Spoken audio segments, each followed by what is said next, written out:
And this book is honestly one of my favorite books ever.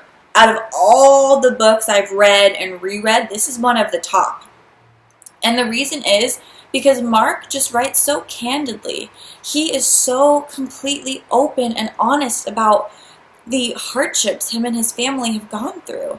I mean, you can feel the pain and the love that he also has for his wife in this book. Oh my goodness. So in the story, which is a true ongoing story, Mark started dating a girl when he entered college at Georgetown University. They ended up getting married once they graduated, and they stayed together. Everything was wonderful. They had great jobs, were making a lot of money, lived in a wonderful area. They had everything, like perfect, basically. Like the white picket fence, everything that you would kind of want, they had.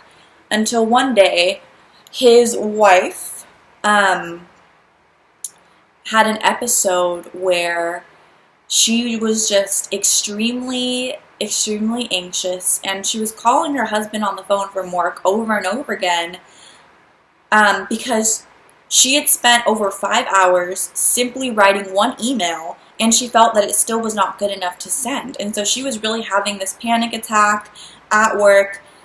She verbalized to her husband she didn't feel like she was enough, and she was not performing as well as other people in the company, even though her boss had never said that or alluded, or really said that in any way. She was feeling it very, very intensely. And so shortly after this happens, Mark walks down the stairs, and he finds his wife lying on the ground of the living room, just unable to move. And he can clearly see that she's sad. She's depressed. There's something wrong, and he just wants to help, but he has no idea how to help because him and his wife have never gone through anything like this before. And so he asks her, "What's wrong, honey?" And she doesn't answer for a while, but after persisting, she eventually responds, and she says that she doesn't know what to do with the Vespa. And him and his wife, they have a Vespa that they use, but he has no idea what she's talking about. He replies and says, "What do you mean, honey? I don't understand." And she says, "I need to use the Vespa in order to get to the Golden Gate Bridge because that's where I'm going to commit suicide." And she says, "I just don't know how that's going to work because where will I put the key?" And he is just in utter shock, utter disbelief, because this depression that she is experiencing just completely crept up on them, and she's never gone through anything like this previously, but all of a sudden this wave of depression, unworthiness, just complete and utter unworthiness, no longer desiring to live, floods her. And she really, truly does not want to live anymore.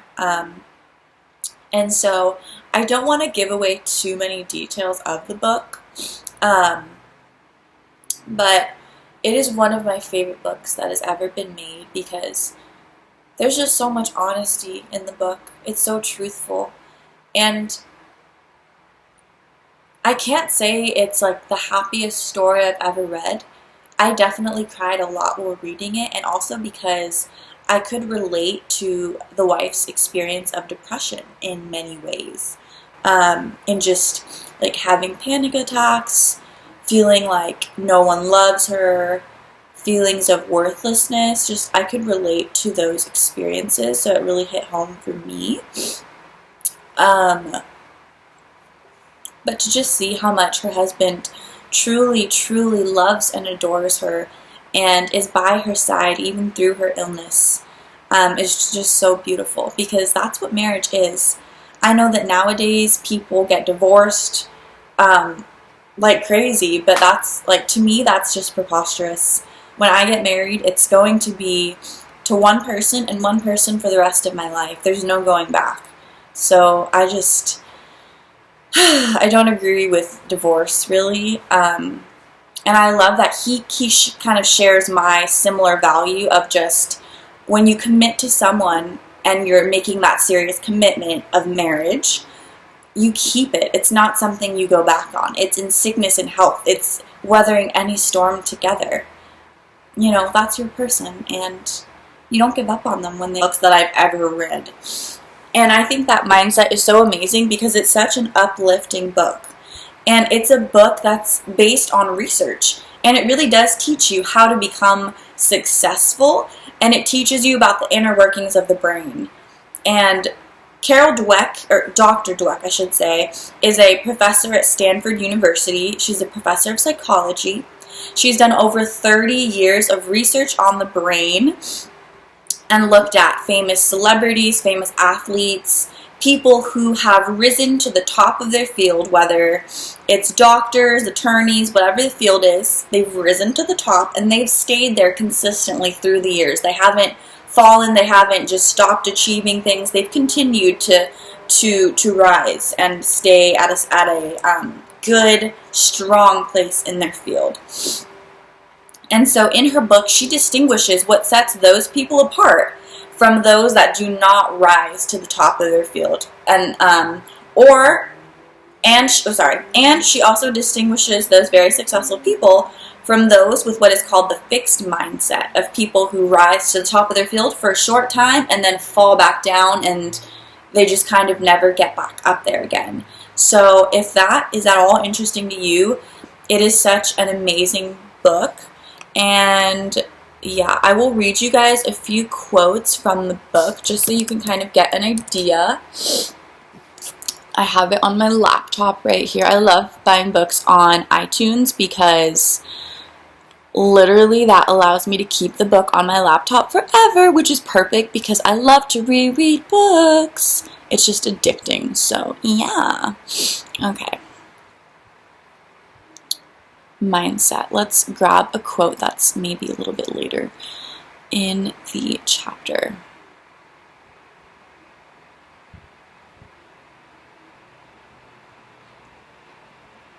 Okay, here's a great quote. All right, jump to one. And the super cool thing too about online books that I love is that there is a button that allows you to see all of your highlights. So they're just all there, and then you can click and then it pops up for you. So that's just amazing. Like, it will give you a preview of all the highlights too, so you can kind of quickly browse and see all your highlights. Oop, my pape. Yes. Okay. Mozart labored for more than 10 years until he produced any artwork that we admire today. Before then, his compositions were not that original or interesting. Actually, they were often patched together chunks taken from other composers. So that quote was kind of Dr. Dweck's way of showing that in order to reach the top of your field, you really need to work at it. There's no such thing as being literally just coming out of the womb and being gifted and able to do everything. No, babies literally learn to walk through trial and error. Mozart learned to become an amazing composer through trial and error, and it took him more than 10 years to reach his level of fame, and that was working at his craft every single day, every hour of the day. It didn't just take him a week or 1 year to reach his level of success. All right, let's look at this. This one looks like a great quote also. John Holt, the great educator, says that these are the games all human beings play when others are sitting in judgment of them. The worst student we had, the worst I have ever encountered, was in his life outside the classroom as mature, intelligent, and interesting a person as anyone at the school. What went wrong? Okay, sorry, I just wanted to make sure you guys can still see me while I'm reading this. Alright, I think I'm good. Okay, yeah, let's keep photo booth open. Somewhere along the line, his intelligence became disconnected from his schooling. For students with a growth mindset, and the growth mindset is the mindset that those who reach the top of their field and stay there have. It doesn't make sense to stop trying. For them, adolescence is a time of opportunity, a time to learn new subjects, a time to find out what they like and what they want to become in the future. Later, I'll describe the project in which we taught junior high students the growth mindset. What I want to tell you now is how teaching them this mindset unleashed their effort. One day, we were introducing the growth mindset to a new group of students.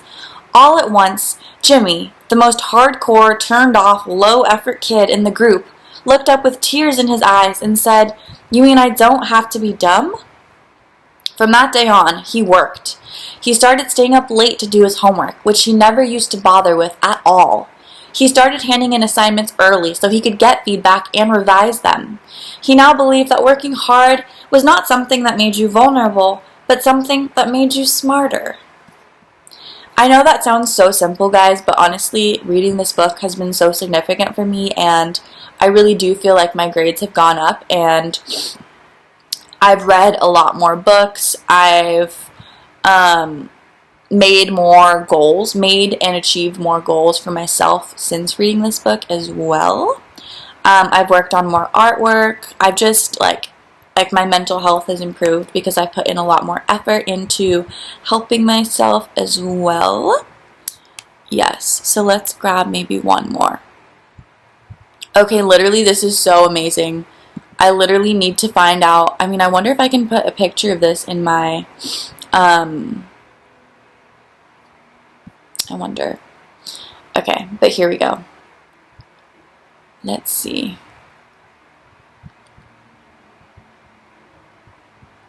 I read Drawing on the Right Side of the Brain. Below are the before and after self-portraits of people who took a short course in drawing from the author, Betty Edwards. That is, they are the self-portraits drawn by the students when they entered her course and 5 days later when they had completed it. Aren't they amazing? At the beginning, these people didn't look as though they had much artistic ability. Most of their pictures reminded me of my owl. But only a few days later, everybody could really draw. And Edwards swears that this is a typical group. It seems impossible. Yeah, I mean, their photos, their drawings are honestly pretty good. I mean, for people who didn't really have artistic talent or ability and hadn't done art regularly or practiced whatsoever before, their portraits look amazing. Especially seeing the before and after. The before was just kind of kindergartenish, but the after is definitely a lot more developed and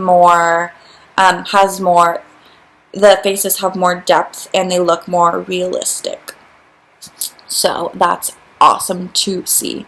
But yes, I love this book so much. Yeah, if you guys don't want to read the book, I would recommend looking at Dr. Carol Dweck's TED Talks online. I've watched them all and they're amazing. I definitely recommend watching the 1 hour one because I feel like the other 5-minute TED Talks don't do the research any justice at all. Don't watch those ones. Please. Please. Alrighty. Next book I have for you is The Sun is Also a Star. Oh, wait a second. Oh, let me grab that book. I actually forgot to grab it. Let me go upstairs. The description for The Sun is Also a Star is Natasha.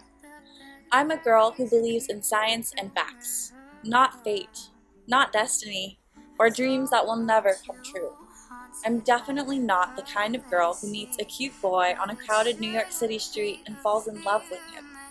Not when my family is 12 hours away from being deported to Jamaica. Falling in love with him won't be my story. Daniel, I've always been the good son, the good student, living up to my parents' high expectations. Never the poet or the dreamer. But when I see her, I forget about all that. Something about Natasha makes me think that fate has something much more extraordinary in store for both of us. The universe. Every moment in our lives has brought us to this single moment. A million futures lie before us. Which one will come true? And some quotes from the book I really liked are, I kiss him to get him to stop talking. If he keeps talking, I will love him. And I don't want to love him. I really don't. As strategies go, it's not my finest.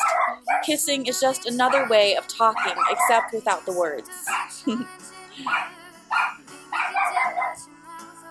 We're kindling amid lightning strikes, a lit match and dry wood, fire, danger signs, and a forest waiting to be burned.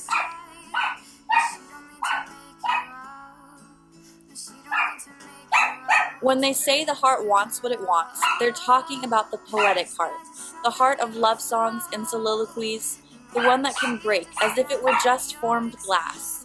They're not talking about the real heart, the one that only needs healthy foods and aerobic exercise.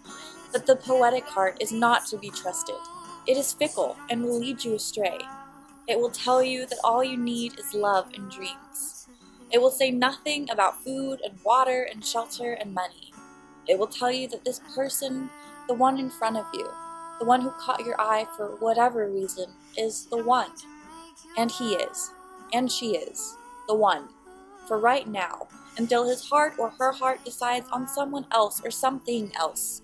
The poetic heart is not to be trusted with long-term decision-making. Yeah, I think that this book was really wonderful. I feel like it was really slow. It felt like it was just a little bit boring, honestly, for like, I'd say it felt pretty slow for maybe 70% of the book, but the other 30% was actually really, really entertaining and just made it worthwhile to read.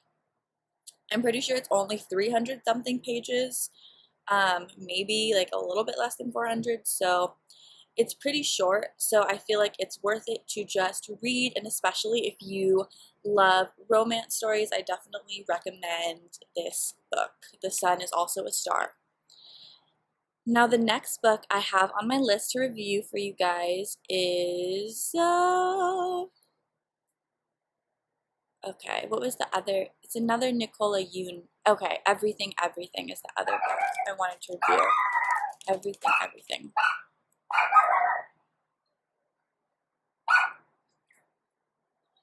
Okay, and this is the description of the book.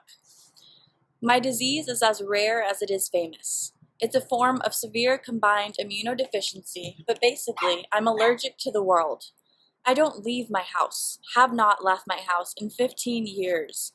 The only people I ever see are my mom and my nurse, Carla. But then one day, a moving truck arrives. New next door neighbors. I look out the window and I see him. He's tall, lean, and wearing all black. Black t-shirt, black jeans, black sneakers, and a black knit cap that covers his hair completely.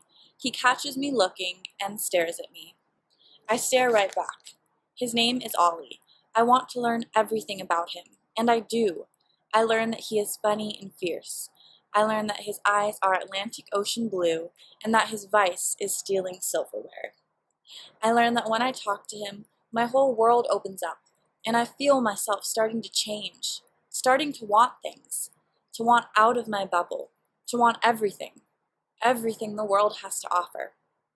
Maybe we can't predict the future, but we can predict some things. For example, I am certainly going to fall in love with Ollie. It's almost certainly going to be a disaster. So this book definitely, I would say, since it's written by the same author, it's very much similar to The Sun is Also a Star.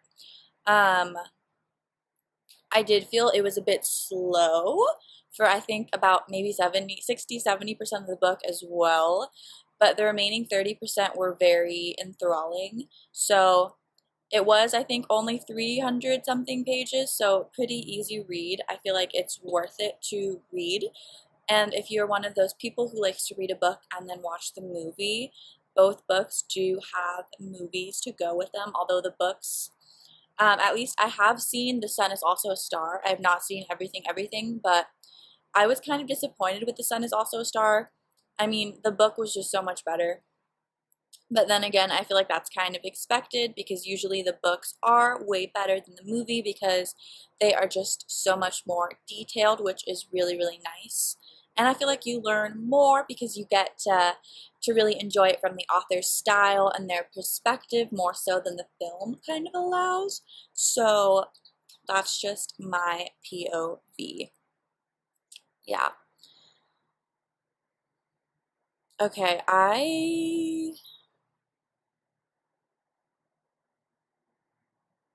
okay. So I just have a few more books left on my list.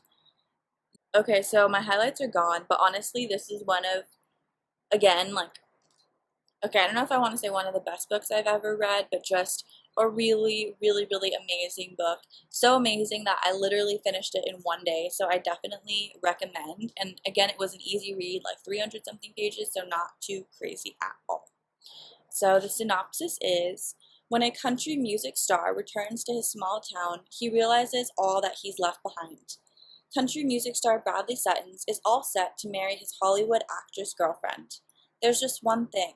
He's forgotten he's already married. When he was 13 years old, he and his childhood best friend, Sarah Stander, held a makeshift wedding ceremony in his barn. Their promise? To always be there for one another. Their vows? Not exactly legally binding. When Bradley visits the small town where he grew up, he finds Sarah running a ranch for rescue horses. And he finally finds his inspiration again, writing new music from the heart. Even as Sarah helps him prepare for his upcoming country wedding, they both begin to wonder if their past holds the key to their future.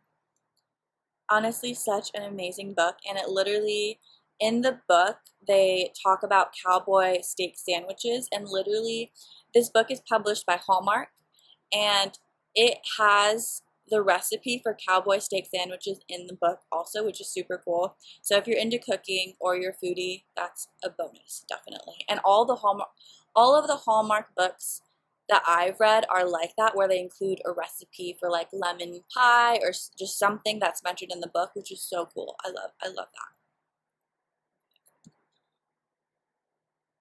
Hey guys, I came back inside since the lighting outside was honestly terrible and I was looking super washed out wearing a white t-shirt with a white picket fence in the background. So yeah, I needed to change the lighting. It just was not, I was not for it. Okay, our next book on the list is Ride Baby Ride, which is actually a free book you can download on iTunes. And literally, if you have an Apple computer, an iPhone, an iPad, you can just get the book for free by typing in Ride Baby Ride. It is by Vivian Arend, and it's honestly such a wonderful book. Oh, sorry, I don't know if I said iTunes. I did not mean iTunes. I meant iBooks. So let's pull that one up. Katie twisted her face to the side, slipped her arms around him, and accepted his hug. Let the warmth of the embrace twine around them. Let the smooth, repetitive touch of his hands down her back relax away the tension. She stood there in his arms for a good 5 minutes before all the frustration and fire had eased off enough that she could finally take a deep breath. Gage squeezed a little tighter. I'm here for you. Like this, if nothing more. My commitment has no agendas, no deadlines, just one moment after another until we make it through. If only they said that in real life. Under her cheek, his heart pumped out a smooth, even tempo, and Katie clung tight to the firm support of his body and gentle touch of his hands. Well, she'd wanted him for a long time in some half-dreamed-of sexual fantasy world. Right now, things were still so unsettled. Visions of Simon walking away and the unknown reactions of her family during the evening ahead loomed over her. It was nice to have one solid place to stand, one solid individual she could lean against who helped stop the spinning, even for a moment. So if you haven't guessed already, Gage and Katie have a thing, and clearly he is very, very much interested in her. So through the book, you're kind of just waiting to see, okay, is he actually going to fulfill his promise to her and fight and actually stand by her side through thick and thin, or is he just going to kind of give up when any challenge arises? I'll read another quote to you guys. Oh wait, I feel like that one's a spoiler. Ugh, it's such a good quote, but it's fine. Alright, let's go to the next one I have.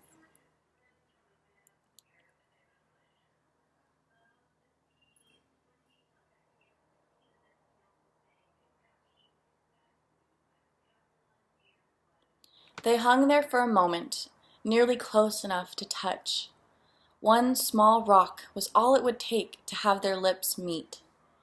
Katie held herself completely immobile to avoid being the one to make the first move. Love that. Okay.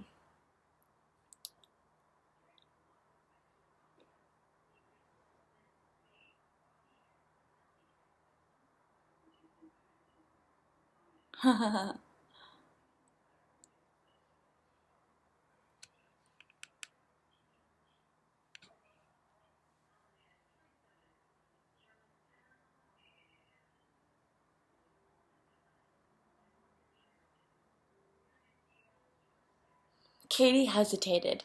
She wanted something a little less formal, even though it broke every rule she'd been raised with. Want to watch a movie while we eat? Gage's eyes widened. Katie Thompson, you heathen. She hip-checked him lightly. I know. Don't tell my dad. He pressed a finger to his lips briefly, then tilted his head toward the couch. Sit, and I'll bring the drinks. Warm fire in the stove, warm food in her belly. Katie was going to blame the heat enveloping her on those things, not on the warm body nestled against her side. After they'd gotten rid of their plates, it seemed the couch had grown smaller, or it had developed a hollow in the middle that rolled her toward Gage. Somehow, they'd ended up with their thighs touching. She wasn't even sure what movie they were watching. People raced after each other, guns went off, a wall exploded, but she lost track of the actual plot line as Gage stretched an arm along the back of the couch. A snicker escaped before she could help it. He leaned forward slightly. What? Aren't you supposed to yawn or something before you do that? Confusion stretched across his face. She shifted her shoulders, rubbing his biceps softly. Ah. The light went on in his eyes. Gage waggled his brows. Only if we were teenagers. Now, we're grown-ups. I get to move a little faster. Oh, lordy. Katie's breathing kicked into higher gear. Gage adjusted position until he held her chin in his fingers. His thumb caressed her lower lip. You said we haven't even had a first kiss. Katie made an attempt to speak, but no sound emerged. Instead, she licked her lips and tried not to hold her breath. Passing out would be a bad idea right now because she really, really wanted to kiss him. So yeah, that book, definitely love that book. Finished that in literally less than a day, so it's a super easy read. In total, it is 109. Oh wait, is it? Hold on, sorry guys. In total, it is. Where are the page numbers? Okay, I think it's. Oh wait, here we go. It's 350 pages in total. Okay, so next book that I have on my list. Okay, next book, and I believe this is the last book.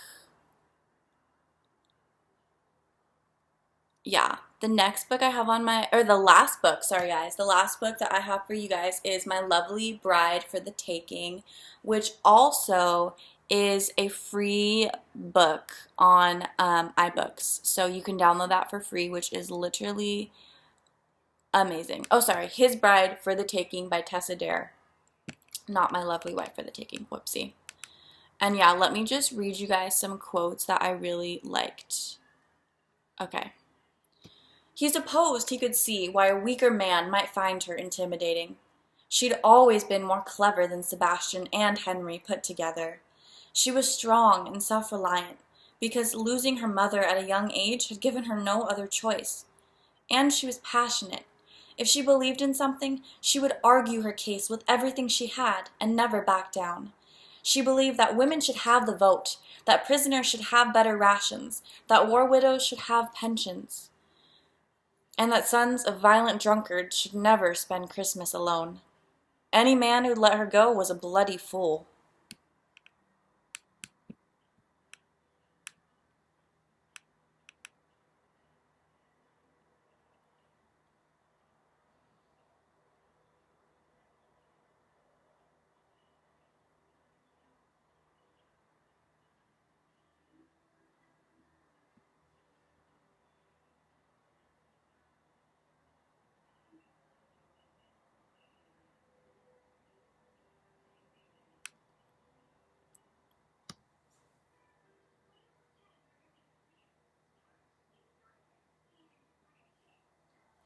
I'm paying for a new chapel, Sebastian snapped.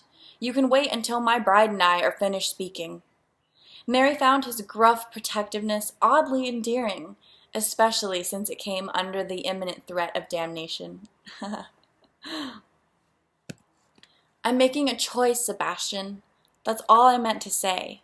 When I make these vows, I'm choosing to do so freely. I'm choosing this. She lowered her voice to a whisper. I'm choosing you. The casual observer would never notice it, but Mary knew her words had a profound effect. The tension left his shoulders, and suddenly his flinty eyes weren't quite so stern. For the moment, at least, the warrior had lowered his shield.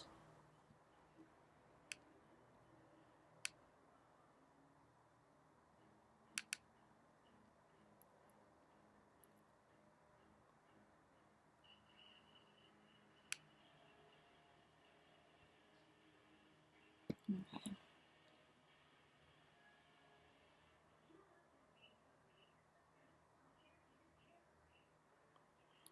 Mary had taught him what it meant to yearn, to sense there was something more beneath the surface of friendship, to wish he knew how to bring that into the light, to wonder if he could ever deserve it.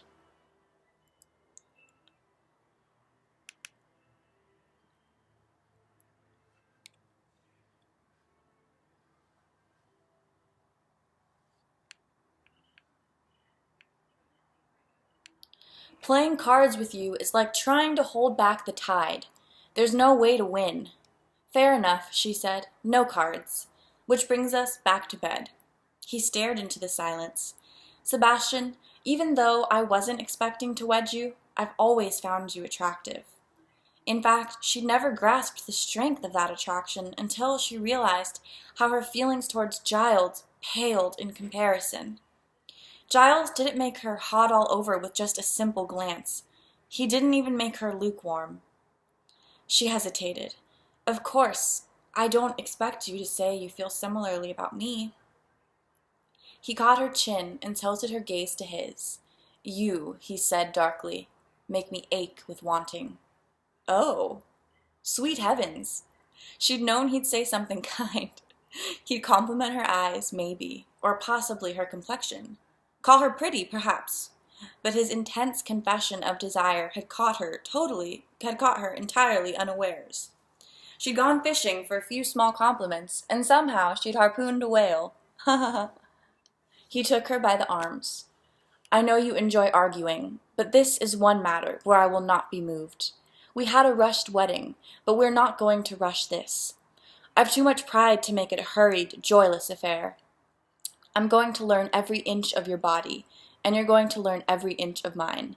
And when I know you're ready, when you're aching for me every bit as fiercely as I'm aching for you, that's when I'll make love to you, not a moment before.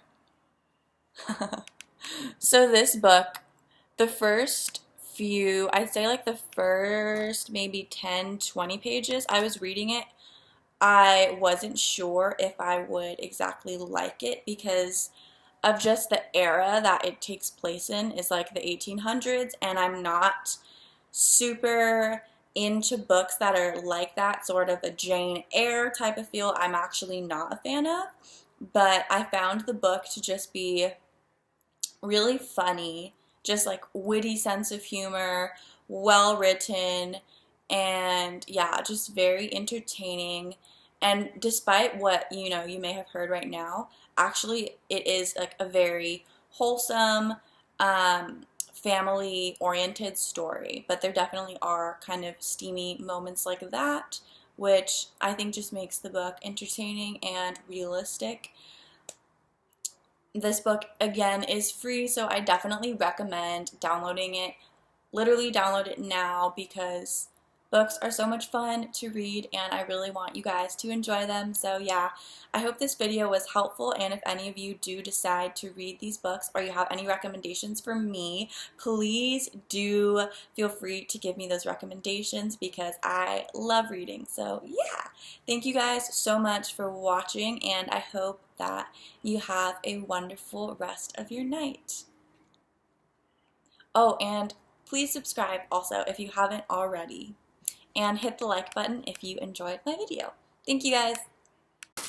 Also just want to give a shout out to my friend Madeline, who whose music I played throughout this video. She is so insanely talented. If you liked any of the songs that I played in the video, I will link them down below, and you can also purchase some of her tracks on iTunes and Spotify. And she is launching a new album scheduled for next month. So honestly, she's so insanely talented. Her music is off the charts, so please do check her out, and you can follow her. Search her up on Instagram as well. Thanks, guys. Bye.